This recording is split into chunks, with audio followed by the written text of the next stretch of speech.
우리 할렐루야 샬롬 하고 인사합니다. 할렐루야 샬롬 샬롬 샬롬 샬롬 샬롬. 하나님 사랑합니다. 여러분 주 안에서 사랑합니다. 네. 오늘 로마서 13장 8절에서 10절 말씀 증거로 사랑에 우리는 모두 다 빚을 진 자, 하나님의 사랑에 저희들 주님께서 주신 그 사랑 먹고 사는 빚진 자들입니다. 바울은 성도들이 세상 권면자들에게 복종할 것과 사랑으로 율법을 이룰 것을 권면하죠. 또한 그리스도의 재림의 날이 가까웠음을 강조하면서 빛의 자녀로서의 사명을 세상에서 잘 감당할 것을 명하십니다. 성도는 세상과 구별되어 그리스도의 사랑으로 행함으로써 하나님의 영광을 증거하여야 한다라는 거죠. 13장 8절부터 10절까지 내용을 보면 피차 사랑의 빛 외에는 아무에게든지 아무 빚도 지지 말라. 남을 사랑하는 자는 율법을 다 이루었느니라. 간음하지 말라, 살인하지 말라, 도적질하지 말라, 탐내지 말라 한 것과 그 외에 다른 계명이 있을지라도 내 이웃을 내 자신과 같이 사랑하라 하신 그 말씀 가운데 다 들었느니라. 내 이웃을 내 자신과 같이 사랑하라. 나 자신을 사랑하듯이 이웃을 사랑해야 되는 그 이웃이라는 개념은 나 외에 내 가까이 있는 모든 사람들을 지칭하죠. 남편, 아내, 자녀 다 이웃입니다. 사랑은 이웃에게 악을 행하지 아니하나니 그러므로 사랑은 율법의 완성이니라. 이웃에게 자녀에게 악을 행하거나 또한 배우자에게 악을 행하는 자가 없어요. 그렇죠? 성도는 세상과 구별되어서 그리스도의 사랑으로 행함으로써 하나님의 영광을 증거하여야 한다는 것입니다. 성도들, 하나님의 자녀들은 이것이 기본이 되어야 한다는 것이죠. 권세에 대한 성도의 자세입니다. 하나님의 세우신 권세자. 세상의 모든 권세는 하나님으로부터 나오는 것으로 권세를 집행하는 자들인 관원들도 하나님께서 세우신 자들이다. 관원들이 하나님을 모르고 섬기지 않을지라도 그들이 하고 있는 일은 하나님께서 필요하셔서 세상에 세우신 제들 속에 일익을 감당하는 것이죠. 하나님께서 세상에 관원을 세우시고 그들을 통하여 사회 행정과 법을 집행하게 하신 것은 인간의 죄악으로 오염된 세상에 강제적인 무력으로 질서를 유지하고 치안을 감당해야 하기 때문이다. 하나님께서 세상의 질서와 인간들의 보편적인 삶을 유지시키기 위해서 관원들로 하여금 사회의 법을 정하고 그 법을 집행하도록 만든 것이라는 것입니다. 정사와 권세의 머리신 주입니다. 골로새서 2장 10절입니다. 너희도 그 안에서 충만하여졌으니 이는 모든 통치자와 권세의 머리시라.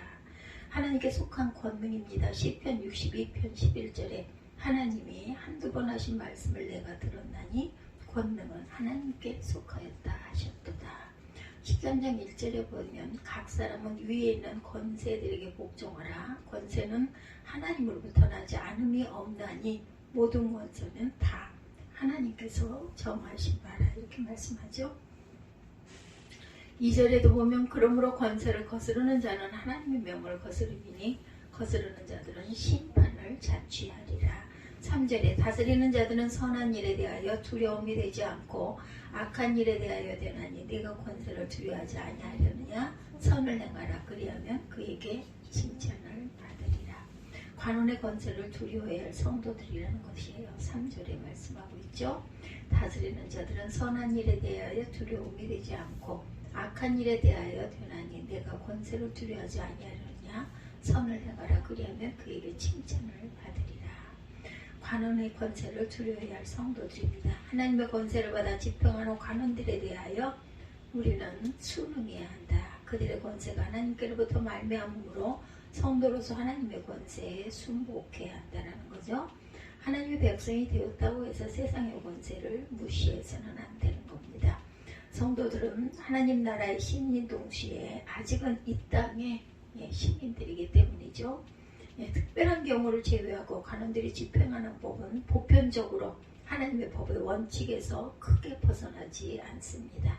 성도는 관원들이 집행하는 법에 순종해야 하지만 그 법이 하나님의 뜻과 반대되거나 관원들의 불의를 행할 때 하나님의 특별 계신 말씀으로 선지자적 사명을 또한 감당해야 합니다. 권세에 대한 도전이 아니라 보다도 하나님의 뜻대로 올바로 수행하도록 권면하고 경고하는 역할을 또한 우리는 해야 한다. 왕의 노함은 생명을 상하게 합니다. 잠언 20장 2절입니다. 왕의 진노는 사자의 부르짖음 같으니 그를 노하게 하는 것은 자기의 생명을 해하는 것이다. 이렇게 말씀하고 있습니다. 공의를 집행하는 방백입니다. 베드로전서 2장 14절에 혹은 그가 악행하는 자를 징벌하고 선행하는 자를 보상하기 위하여 보낸 총독에게 하라. 선을 행해서 칭찬을 들은 성도들입니다. 성도들의 삶이 관원들의 칭찬을 받아야 할 것은 이 세상에서 믿지 않는 자들과 믿는 자들이 함께 살고 있기 때문이라고 하죠. 선을 행해서 칭찬되는 성도에 대해서 말씀합니다. 4절에 그는 하나님의 사역자가 되어 네게 선을 베푸는 자니라. 그러나 내가 악을 행하거든 두려워하라. 그가 공연히 칼을 가지지 아니하였으니 곧 하나님의 사역자가 되어 악을 행하는 자에게 진노하심을 따라 보응하는 자니라. 이렇게 말씀하고 있습니다. 5절에 그러므로 복종하지 아니할 수 없으니 진노 때문에 할 것이 아니라 양심을 따라 할 것이니라. 성도들의 삶이 관원들의 칭찬을 받아야 할 것은 세상에는 믿지 않는 자들과 믿는 자들이 함께 살고 있기 때문이다. 권세에 대한 도전이 아니라 보다도 하나님의 뜻을 올바로 수행하도록 권면해서 경고하는 역할을 해야 한다는 거죠. 왕의 노함은 생명을 상하게 한다. 잠언 20장 2절입니다. 왕의 진노는 사자의 부르짖음 같으니 그를 노하게 하는 것은 자기의 생명을 해하는 것이니라. 공의를 집행하는 방백입니다. 베드로전서 2장 14절에 혹은 그가 악행하는 자를 징벌하고 선행하는 자를 보상하기 위하여 보낸 총독하게 하라. 그래서 성도의 삶이 관원들의 칭찬을 받아야 할 것은 이 세상에는 믿지 않는 자들과 믿는 자들이 함께 살고 있기 때문이라는 거죠. 만약 믿는 그 성도들이 악행을 행하여 관원들에 의해서 심판을 받게 된다면 많은 세상 사람들의 비웃음과 비난을 받을 것이고 그것은 곧 하나님의 이름을 더럽히는 일이 되는 것입니다. 그러므로 성도들은 사회 속에서 모범이 되고 사람들에게 칭찬받는 삶을 살아내야 되겠죠. 하나님의 법을 삶의 기준으로 삼아야 할 성도들이기 때문에 세상 법을 지키지 못한다는 것은 신앙에 문제가 있다는 것이죠.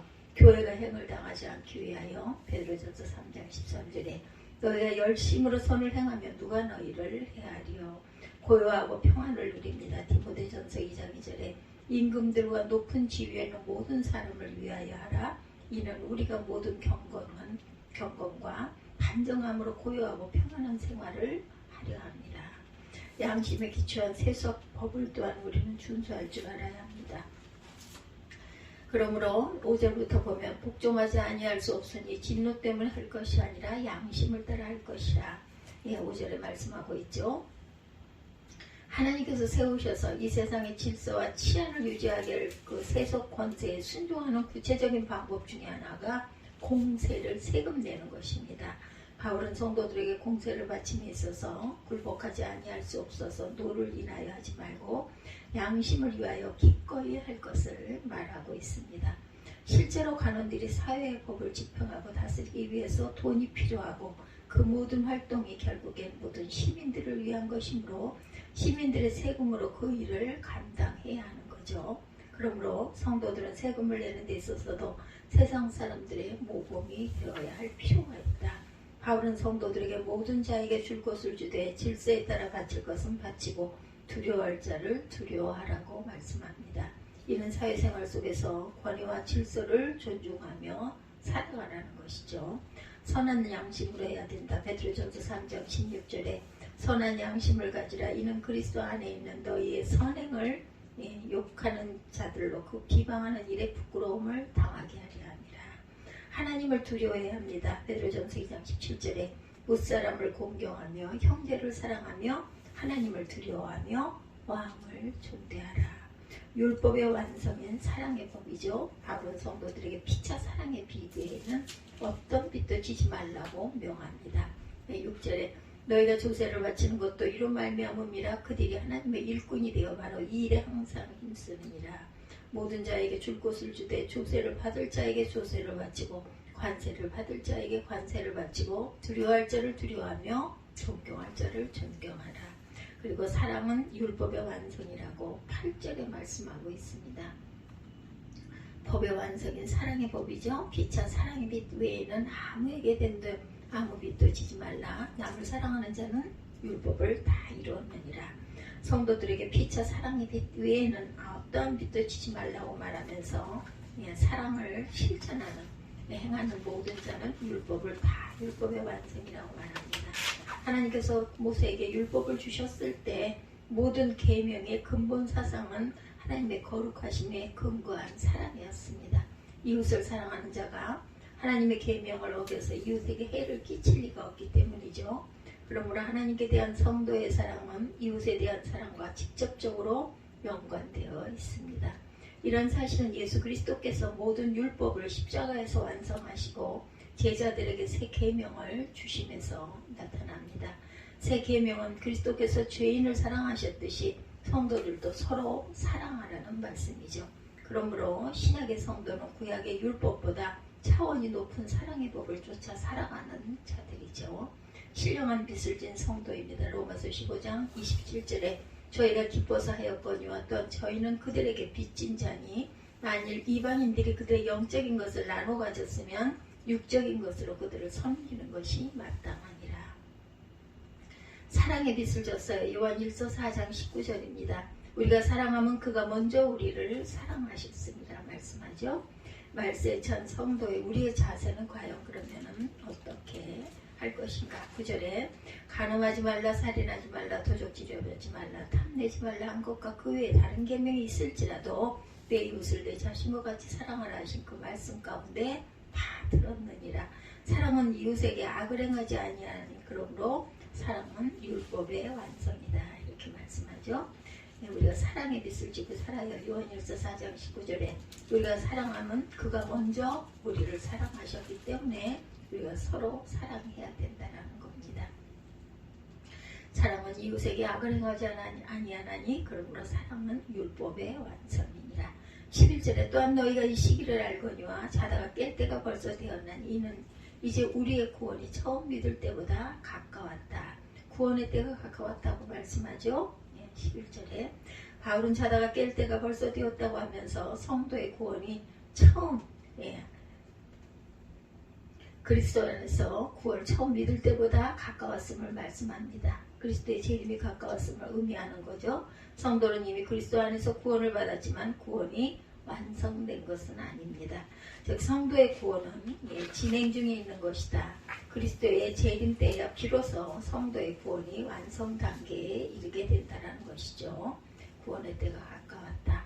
밤이 깊고 낮이 가까웠으니 그러므로 우리가 어둠의 일을 벗고 빛의 갑옷을 입자고 말씀하고 있습니다. 빛의 갑옷을 입자. 12절에 말씀합니다. 그리스도의 날이 가까웠으므로 성도는 어둠의 일을 벗고 빛의 갑옷을 입자고 권면합니다. 밤이 깊고 낮이 가까웠다는 말씀은 그리스도의 재림으로 악한 세대가 지나고 하나님의 나라가 가까웠음을 의미하죠. 밤이 깊을수록 어둠은 짙어지고 새벽이 가까워지시 세상이 더욱 악하여질수록 하나님의 나라는 점점 가까이 오고 있다는 것입니다. 그러므로 성도는 세상 사람들과 같이 방탕하고 술 취함과 음란과 호색을 버리고 쟁투와 시기하지 말아야 되겠다. 그리스도인은 빛의 자녀로 어둠의 세상에서 빛의 사명을 다해야 할 책임이 있고 의무가 있다는 거죠. 어둠에 참 빛이 비칩니다. 요한 1서 2장 8절에 다시 내가 너희에게 새 계명을 주노니 그에게와 너희에게도 참된 것이라. 이는 어둠이 지나가고 참빛이 벌써 비치니라. 세월을 아껴야 합니다. 에베소서 5장 15, 16절이죠.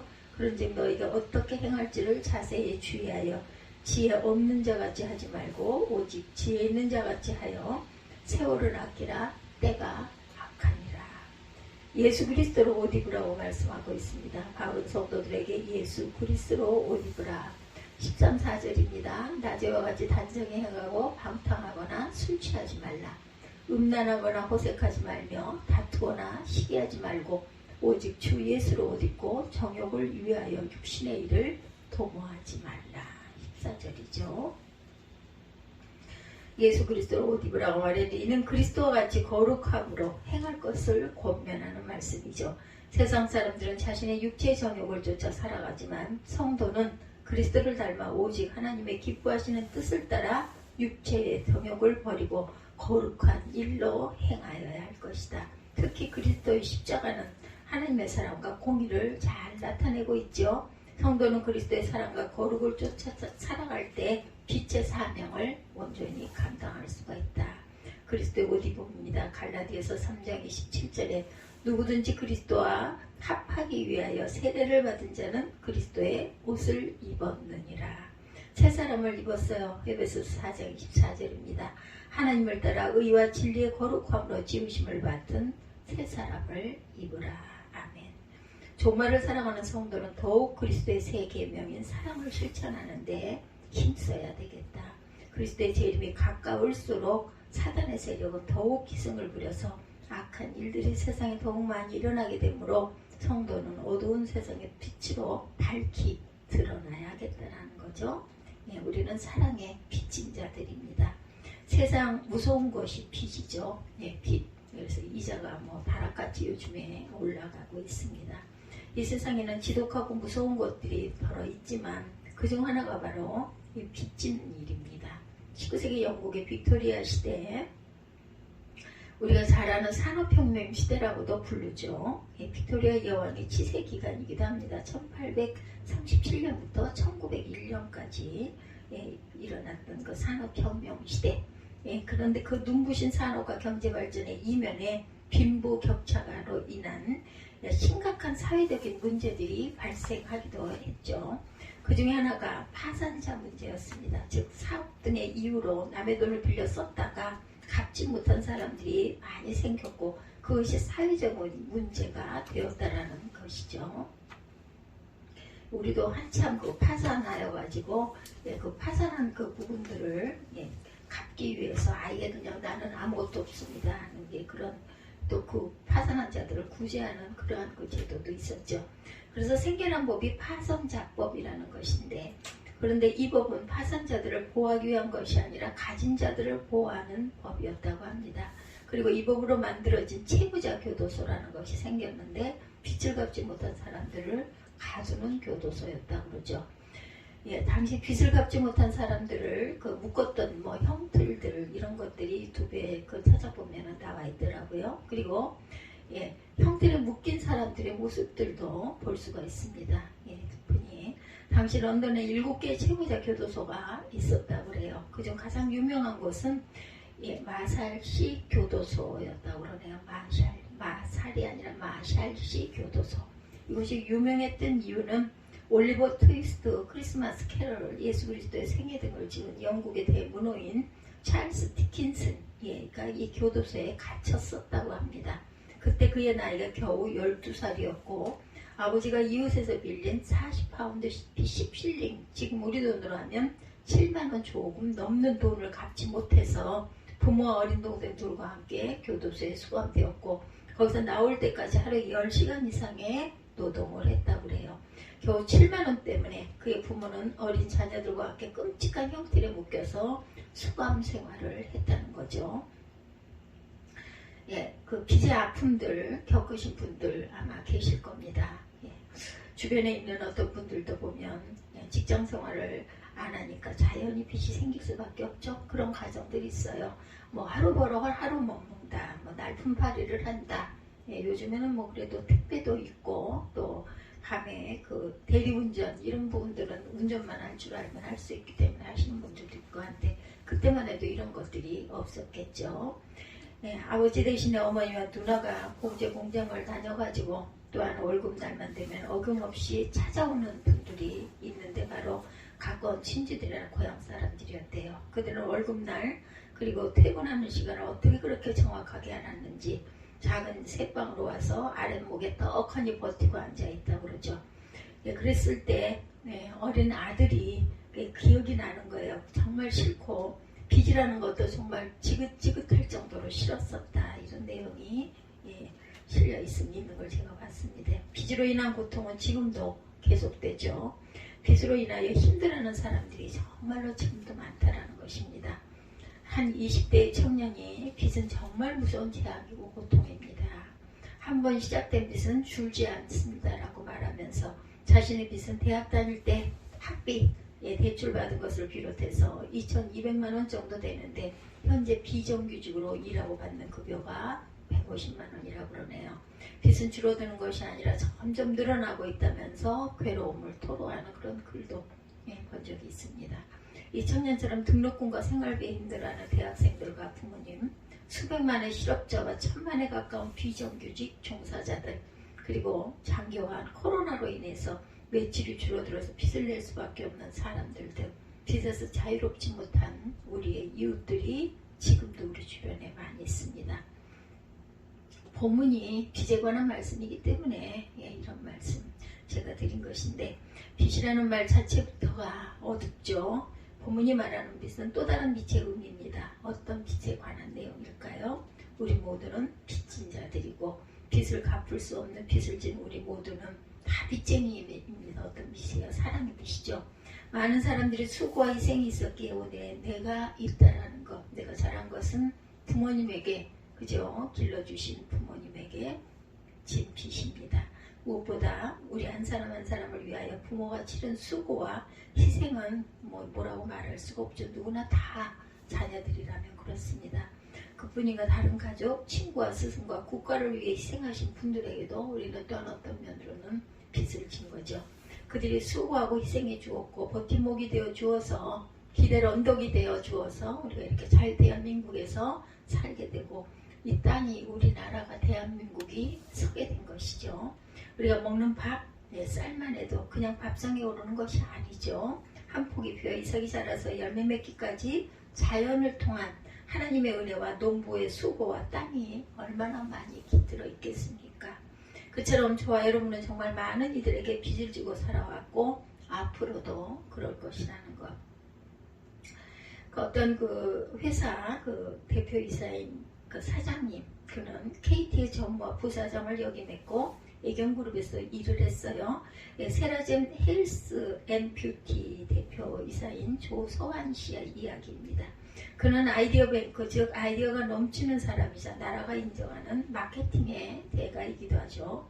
그것을 어떻게 할 수 있는가 하면 이전에 엄청난 히트를 쳤던 휴대폰 전화번호 이동 서비스 샴푸와 린스를 합친 하나로 샴푸의 기억이 나죠.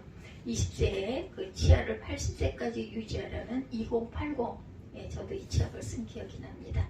휴대전화 서비스, 쇼우 등 여러가지 히트 상품을 만들어낸 사람이기도 하다고 합니다. 그가 처음부터 성공한 사람이 아니었다고 그래요. 대학을 졸업하고 곧바로 육군 소위로 입대를 했고 군에서 지뢰로 사고를 당해서 오른쪽 손을 잃었다고 하네요. 이분이 그때가 23살이었다고 합니다. 정신을 잃었다가 극심한 고통 가운데 깨어나 보니까 육군 통합병원이었고 아버지가 울면서 자신을 내려다보고 있더랍니다. 그 후 그는 여자친구가 보고 싶었어요. 그러나 차마 연락할 용기가 나지 않아서 망설이다가 전화를 했더니 그녀가 달려오더라죠. 이래도 나를 사랑해라고 묻고 싶었지만 입이 떨어지지가 않았다고 합니다. 한참을 망설이다가 겨우 물었더니 그녀가 겨우 고개를 끄덕끄덕 하더라죠. 그리고는 아예 병원 앞으로 이사를 와서 그를 간호했다고 합니다. 한 손을 잃었지만 여자친구의 넘치는 사랑 때문에 너무나 행복했었고, 그러다 좀 여자가 아버지가 나타나 딸을 끌고 가려고 하더라죠. 딸이 가지 않으려고 하자 아버지는 자기 딸에게 아버지와 이 사람 중 하나를 택하라 이렇게 강요를 했다고 그래요. 그때 딸이 말하더랍니다. 만약 아버지가 손을 잃었다면 엄마가 어떤 태도를 보이기를 원하십니까? 나는 이 남자가 전부를 사랑한 것이지 손을 사랑한 것이 아닙니다. 이렇게 대답을 했다고 그러죠. 그 말을 들은 조소환 씨는 그 순간 평생 이 여자를 행복하게 해주겠다는 결심을 했다고 그러죠. 그녀의 사랑에 빚진 자로 살기로 했다고 합니다. 저와 여러분들도 많은 이들에게 사랑을 빚을 졌어요. 무엇보다도 그 조소환 씨 사장의 부인보다 더한 하나님의 사랑에 빚진 사람들이죠. 사실 우리가 빚진 자 중에 가장 큰 것은 바로 하나님에게 진 빚입니다. 로마서 5장 5절부터 8절이죠. 소망이 우리를 부끄럽게 하지 아니하면 우리에게 주신 성령으로 말미암아 하나님의 사랑이 우리 마음에 부은 바 됨이니 우리가 아직 연약할 때에 기약대로 그리스도께서 경건하지 않은 자를 위하여 죽으셨도다. 의인을 위하여 죽은 자가 쉽지 않고 선인을 위하여 용감히 죽은 자가 꼭 있거니와 우리가 아직 죄인 되었을 때 그리스도께서 우리를 위하여 죽으심으로 하나님께서 우리에 대한 자기의 사랑을 확증하셨느니라. 네, 로마서 5장 5절에서 8절입니다. 우리가 하나님께 빚진 것이 어떤 빚이라고요? 하나님을 알기 전에 무엇보다 우리가 자신이 죄인인 줄 알기도 전에 하나님은 우리를 사랑하셨기 때문에 빚진 자다. 그리고 그 사랑의 방법은 죄인은 우리를 위하여 당신의 외아들을 희생제물이 되어서 죽게 하심으로 우리의 죄를 해결해 주셨기 때문이죠. 그의 아들의 죽으심으로 죄로 인한 헌신과 내생의 모든 저주가 사라졌고 하나님의 자녀가 되어서 유형 무형의 복, 지금의 복과 장차의 복을 누리는 사람이 되었어요. 이것이 우리가 주님으로부터 받은 복이고 빚진 자입니다. 당신의 아들을 죽게 하시고 우리 같은 죄인을 구원하시고 당신의 또 다른 아들이 되게 하신 은혜이죠.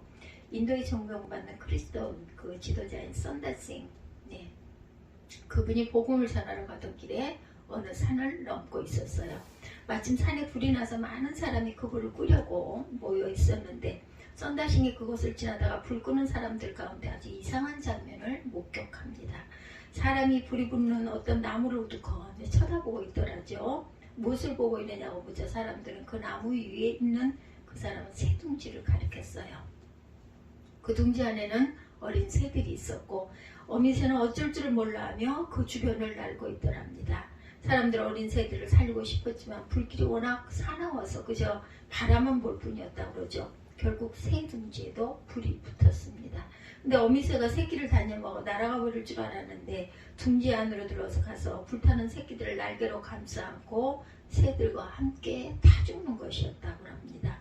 이것을 본 선다싱은 눈물을 흘리며 그 자리에서 하나님의 사랑을 전했다고 그러죠. 어미새가 새끼들을 사랑하여 불 속에 그 몸을 던지듯이 하나님은 인간을 사랑하셨는데 그 사랑은 이루 말할 수 없이 크고 깊어서 자기의 사랑하는 독생자를 내주셨습니다.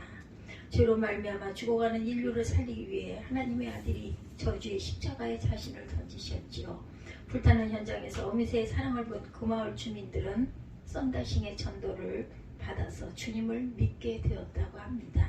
이 놀라운 하나님의 사랑을 알고 경험했던 프레데릭 마틴 레만 목사는 우리가 잘 아는 찬송가 304장 그 크신 하나님의 사랑을 지었습니다. 1863년부터 1953년까지 사셨네요.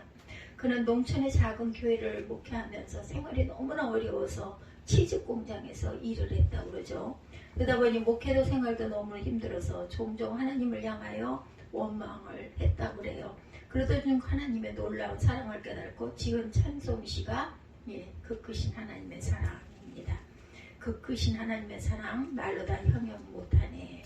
304장의 원래 가사 가운데 다음과 같은 내용이 있다고 그래요. 하늘을 두루마리 삼고 세상 모든 갈대와 나뭇가지와 모든 초목을 펜으로 삼고 온 세상의 바닷물을 잉크로 채우고 온 인류가 다 능숙한 석유관이라 해도 하나님의 크신 은혜와 사랑 그리고 놀라운 이야기를 다 적을 수 없다.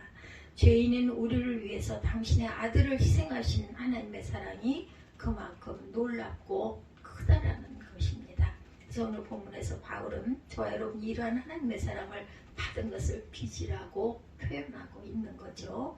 바울의 이러한 표현은 앞에도 있었어요. 로마서 4장 4절부터 8절에 일하는 자에게 그 삭시 은혜로 여겨지지 아니하고 보수로 여겨지거니와 이를 아니할지라도 경건하지 아니한 자를 의롭다 하시는 이를 믿는 자에게는 그의 믿음을 의로 여기시나니 이란 것이 없이 하나님께 의로 여기심을 받은 사람의 복에 대하여 다윗이 말한다. 불법이 사함을 받고 죄가 가려짐을 받은 사람들은 복이 있고 주께서 그 죄를 인정하지 아니하실 사람은 복이 있도다 함과 같으니라. 로마서 4장 4절에서 8절입니다. 우리가 하나님께로부터 의롭다함을 받은 것은 우리 행위의 결과가 아니죠. 우리가 어떤 행위를 하고 선행을 쌓아도 죄사함을 받을 수가 없습니다. 그러나 예수님의 희생으로 말미암아 죄를 용서받았을 뿐만 아니라 하나님의 자녀가 되었죠. 우리가 의롭다함을 받은 것 자체가 하나님의 놀라운 사랑이라는 뜻이고 그 사랑은 당신의 독생자 희생이 있는 사람이라는 뜻입니다. 그래서 우리가 하나님께 사랑의 빚을 진 사람들이 되었습니다. 반드시 갚아야 할 빚이에요. 잠언 22장 7절에 빚진 자는 체주의 종이 되느니라는 말씀이 있습니다. 빚을 지면 그 빚을 갚기까지 체주의 종이 될 수밖에 없다라는 거죠. 그리고 빚이라는 말 자체가 갚을 것을 전제하는 말이기도 합니다. 근데 오늘 본문 8절에 피차 사랑의 빚 외에는 아무에게든지 아무 빚도 지지 말라고 하면서 남을 사랑하는 자는 율법을 다 이루었느니라고 말씀하죠. 그러니까 우리가 하나님과 여러 사람에게 빚을 졌다는 것, 그리고 그 빚을 사랑으로 갚으라는 뜻입니다. 사랑의 빚을 진 줄 안다면 그때부터 그 빚을 갚으라고, 갚으면서 살라는 말이죠. 예수께서 한 바리새인의 초청을 받아서 그 집으로 가셨어요. 누가복음 7장에 보면 그때 한 여인이 그 집 안으로 들어와서 예수님의 발을 자기 눈물로 적신 후에 자신의 머리털로 씻기고 예수님의 발에 입을 맞추고 그 다음에는 예수님의 발에 향유를 부었죠. 그러자 사람들이 수군거립니다. 예수가 선지자라면 저 죄 많은 여인이 자신의 몸을 만지도록 가만두겠느냐. 그때 예수님은 집주인 시몬에게 묻습니다. 빚주는 사람에게 빚진 자가 둘이 있는데 하나는 500데나리온을 줬고 하나는 50데나리온을 줬다. 그런데 둘 다 갚을 것이 없는 것을 안 체주가 그 전액을 탕감해 주었다면 그 둘 중 누가 더 그를 사랑하겠는가. 그러자 많이 탕감받은 자다 이렇게 대답을 합니다. 그때 예수님은 시몬에게 말하죠. 너는 나에게 발 씻을 물도 주지 않았지만 저 여인은 눈물로 발을 씻겼고 너는 입도 맞추지 않았지만 저 여인은 내 발이 자신의 입을 맞추었고 너는 감람유도 붓지 않았지만 저 여인은 귀한 향유를 부어주었다. 그러시면서 많이 사함받은 자가 많이 사랑한다는 말씀을 하셨어요.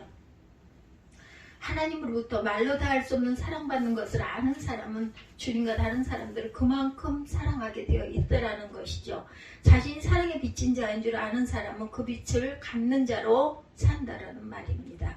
근데 놀라운 사실은 하나님은 당신께서 우리에게 주신 그 사랑의 빚을 자신에게 그대로 돌려달라 또 당장 갚으라고 하지 않으시고 교회에서는 성도끼리 세상에는 이웃들에게 심지어 처음 보는 사람이나 알지 못하는 사람 나아가 핍박하는 사람들에게까지 그 사랑을 실천하면 된다라고 말씀하죠. 그것이 당신께 진 빚을 갚는 방법이라는 것입니다. 이런 주님의 마음을 알았던 바울은 이런 빚진 자의 그 마음을 가지고 평생 살았어요. 로마서 1장 14절입니다. 헬라인이나 야마인이나 지혜 있는 자나 어리석은 자에게 다 내가 빚진 자다. 바울사도는 자신이 빚진 자라고 하면서 모든 사람에게 빚을 졌다라고 그리고 그 그 빚을 갚는 자로 산다라는 거죠. 하나님으로부터 놀랍고 위대한 사랑의 빚을 진 사람은 이 세상 모든 사람을 향해서 그 빚을 갚는 자로 살아야 한다라는 거죠. 그러한 의무가 있다라는 것입니다. 주님의 사랑을 받은 사람은 주님과 세상을 향하여 그 사랑을 표현해야 한다라는 거죠. 이것이 빚진 자의 모습입니다. 이제부터 우리는 빚진 자로 빚을 갚으면서 살아가십시다. 오늘 본문은 두 가지 말씀을 하죠. 첫 번째는 저와 여러분이 엄청난 사랑의 빚을 진 사람들이라는 것이고 두 번째는 그렇기 때문에 성도의 삶은 그 사랑의 빚을 갚으면서 살아야 한다는 것입니다. 그렇다면 우리는 그 빚을 갚는 자로 현재 지금 살고 있는가. 많은 사람들이 교회를 비판하며 사랑이 없다고 하죠. 틀린 말은 아닌 것 같아요. 성도들이 너무나도 성도라고 부르기도 부끄럽죠. 예수 믿는다면서도 너무나도 개인적이고 다른 지체에게 관심이 없습니다. 그럴 틈이 없어요. 여유가 없습니다. 또한 교회와 성도들은 자신을 비판하는 사람들, 나아가 대적하는 사람들을 품을 넓은 가슴이 없어요. 품을 가슴들이. 그래서 사랑이 없다는 말을 듣는 것은 아닐까. 근데 교회 안에 사람이 없다는 것은 다른 말로 하면 사랑이신 하나님이 없다는 말로 해석될 수 있으므로 아주 큰 문제이기도 합니다.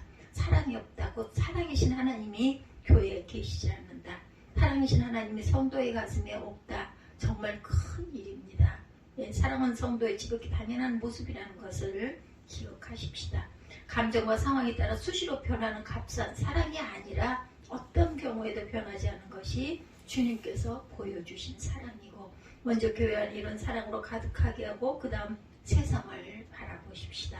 소외된 이웃, 외로운 이웃, 병든 이웃, 가난한 이웃을 돌볼 뿐 아니라 교회를 핍박하고 성도를 힘들게 하는 사람까지도 사랑하려고 우리가 노력을 해야 되는 것이다. 그것이 빚진 자의 의무이라는 거죠. 우리는 하나님으로부터 세상 어떤 것으로도 갚을 수 없는 사랑의 빚을 진 저와 여러분입니다.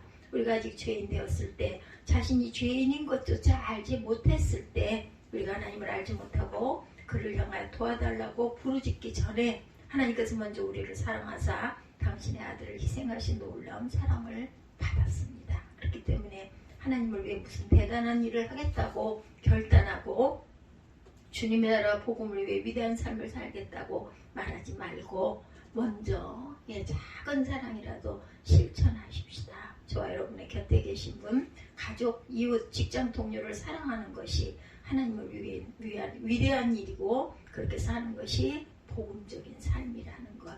나는 빚진 자입니다. 이제부터 그 빚을 갚으면서 살겠습니다. 내 가족만이 아니라 내가 만나는 사람은 모두 다 내가 사랑의 빚을 진 분들이니 그들에게 그 빚을 갚으면서 살겠습니다. 이렇게 결단하는 저와 여러분이 되시기를 주님의 이름으로 축복합니다.